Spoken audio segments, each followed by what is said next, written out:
Let's go on to somebody who is absolutely good enough. Great to have back 2012, 2016 Paralympian, 2020 hopeful Matt Stutzman. Matt, thanks so much for the time and joining us again. Great to have you back. I'm happy to be back, and thanks for having me.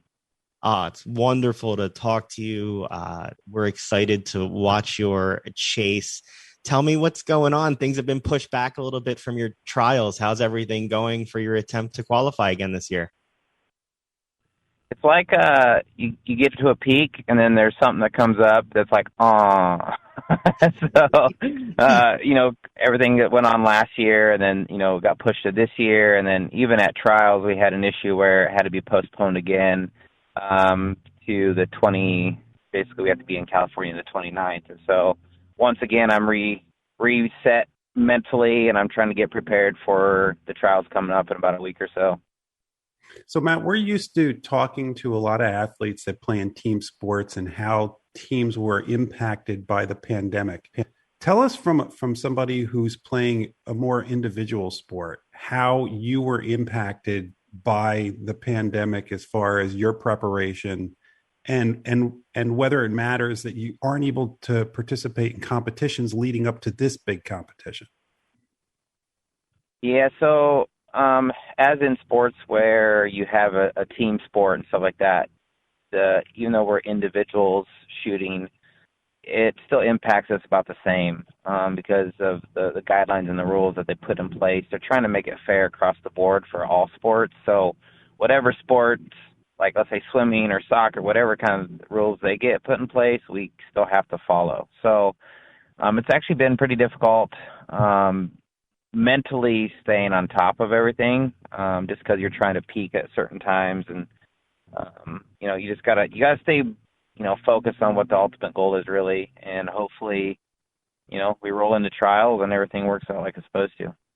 How do you think your previous Olympic experience has helped you kind of weather this crazy process of start and stop? I feel pretty blessed that I was able to have 2 other games under my belt. I kind of know what to expect. I kind of know what it's going to be like there. A couple years ago, before everything started, I went over to Tokyo and I got to spend some time on the field of play. So I feel like I have a little bit of an advantage over a lot of people just because I've been there, smelled the wind, and know the scenery. And, I think that's what I keep looking forward to. And that's what keeps me pushing through is being able to go there and still compete for USA. You talk about the advantage you have in the mental preparation. I saw you talk about nerves. I think it was a CBS interview. You said you don't think you get as nervous as some of your competitors because you're used to having people staring and looking at you. Can you talk about how you think that that's actually an advantage you have over others? I was fascinated by that. Yeah, so this is something I've, learned over, I guess, the course of shooting is that when I get into a scenario where there's a lot of people around and there's, it's just like more of a high pressure situation, I find myself excelling just because like I'm embracing the moment and I'm there. It doesn't affect me. So for example, I was born without any arms, and so my whole life I've had people looking at me and watching and pointing and either, staring or whatever it was, and I was able to block them out, my whole entire life. So I was, 38 years of practice where, let's say I'm facing you and it's the gold medal match and we're getting ready to shoot in front of 10,000 people. That's new to you to all of a sudden have 10,000 people watching you all of a sudden. Like there's that added stuff of like, wow, people are watching me right now in this moment shoot. And you haven't, that's hard to prepare for. That's hard to train for, even at home. And so I feel like that's where I get my advantage from because I'm used to it. I've had 38 years of practice. So we don't know whether or not there's going to be spectators or to the extent of what number of spectators there will be at this Olympics. If there aren't spectators, do you feel that it creates or takes away that advantage from you, or is it something that you'll just block out and move on? No, I feel like it kind of, in my opinion, maybe levels the playing field just a little bit just because, there's a lot of amazing archers out there and they're all, trying to compete for gold. But when they practice at home. There's usually, or at a training center, but there's usually maybe like only 5 or 10 people around. So if there's no spectators, to them it's going to be very familiar, like it is at home. And I feel like it'll give them, give them a little bit more confidence and help them perform better than probably they would if there was a lot of people in the audience. Matt, as a kid, I still remember like pretending to go to opening ceremonies and wearing the U.S. Opening ceremonies clothing and stuff like that. Does it ever get tiring to do that? Do you get excited about it? And what is it like to be out there during that opening ceremony, knowing that you are going to represent this huge country in front of the world? To be honest, it, like, even now as you're talking about it, like the back of my hairs on my neck are like standing up. Like I get this excitement chill running down my spine. Like, forever and ever, just like you, I've always wanted to do something amazing. I just never knew what it was. And for me, my Olympic dream didn't come around until, 2010, when I realized, hey, this is something I can do. And, that's what I've been striving for. So to make it there and be able to do that stuff, it's like a feeling of having all the moments in the world. It's like finding your Michael Jordan moment for me. Like, it's like, wow, I'm here. I've done it. This is what I've been working towards. I every time we have you on, we try to make sure we prep, like with all of our guests. And since we last talked to you, you did another documentary. You've done a bunch of documentaries in the past, but you participated in Rising Phoenix on Netflix.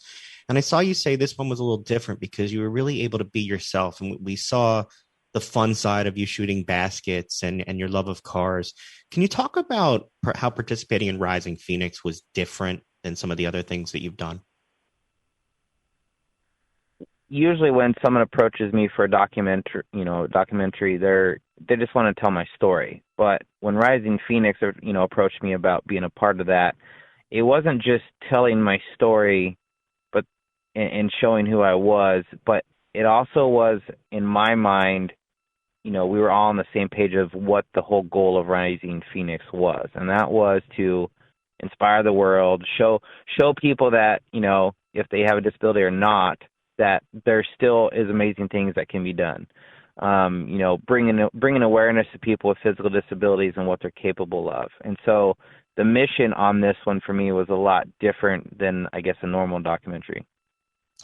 I saw you say that other stories, including track athlete John Baptiste, actually motivated you. Can you talk more about that a little bit?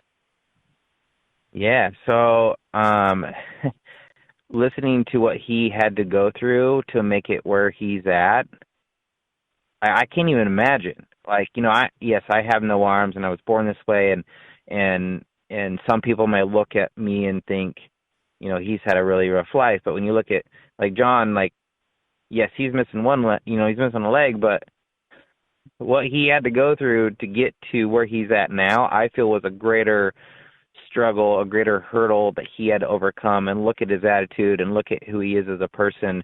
And it just makes me want to be better, because if he can go through all that and I didn't have it as bad as him, then I can push myself even harder. We've seen you go through this experience. As Jason said, we watch you on TV, we see you compete, we've heard your story. What is it like for you to have people come up to you and tell you that you inspire them and that you make them want to be better? To be honest, when I first started, I was just trying to figure out how to, feed my family. And that was my goal, was to be the best so I could put food on the table. And then over the years, as things progressed the way they are, I've started to notice that there was people that were, reaching out. And it actually gave me a new perspective on not just feeding my family, but there's a whole bigger picture here than me just shooting bows. If I can help out, so like if you look at a guy like Michael Phelps, and why is he the greatest, swimmer ever? And that's because he changed not only the world and how they view swimming, but also he made the sport better. And that's what makes him the greatest in the world, not necessarily the millions of medals he's won. And so for me, that's what opened my eyes to what I wanted to do, is to be the greatest archer in the world. You also have to change the way archery is and make the sport better. there is a chance that there are currently now 2 other people with no arms that are trying for their spots this year. So this year could be the first year in history of having 3 fully armless people at the games. I mean, that's insane. That's amazing, considering in 2010 I was the only person in the world to even try it. Did either of those people ever approach you and talk to you about it? Yeah, I've been working with them for about 3 years now. I guess 2000. What is this? Yeah, 3 years now. They reached out. I helped them, figure out setups and helped them figure out what they were going to do. And then they actually showed up to a competition in the Czech Republic where I was at in 2019, right before everything hit, and that was their first international tournament. And even since then, with everything going on and stuff like that, and no tournaments going on, we've still been working pretty much once a month. We'll do meetings back and forth and refine what they've got going on. And to be honest, there's the one guy who's getting really good. I I just got to still make sure that I'm still the best armless archer, but he's starting to get really good, so that's even better. Well, so that was going to be my next question. If you work with them, did you tell them to misjudge the wind just a little bit to the left, just so you still have an advantage?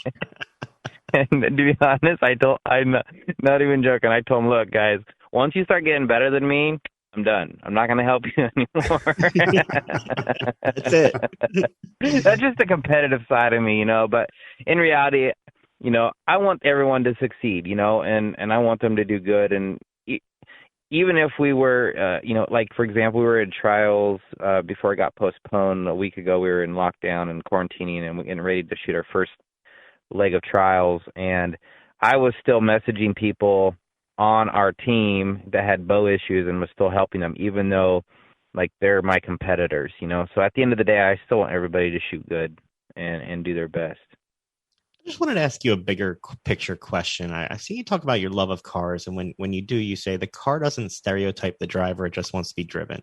You talk about your love of archery, a bow just wants to be shot. How important is it for people to get rid of their preconceived ideas of what can be done, to just let things happen because of your own success and the way you've done it? That's a good question. I feel it's really important because there's so many people, like, even, for example, like my own kids sometimes are like, I can't do that. I'm like, why can't you do that? I can do it just fine. Why can't you do it? And I feel like it's important that people kind of get over that, I guess, perceived notion that they can't, or maybe it's something in them that they won't. And for me, I guess it's just to try. Like, just go out and try it. Like, what's the worst that's going to happen? You might love it, you might not love it, but try. And I feel like if everybody just put that kind of effort into life, this whole world would be a much better place. That's a great place to leave it. Matt Stutzman, we always appreciate the time. We wish you the best of luck in the trials and can't wait to follow what happens. Awesome, guys. I appreciate you having me on, and hopefully your whole entire year is amazing. We're going to be rooting for you. Thanks, Matt. Thank you.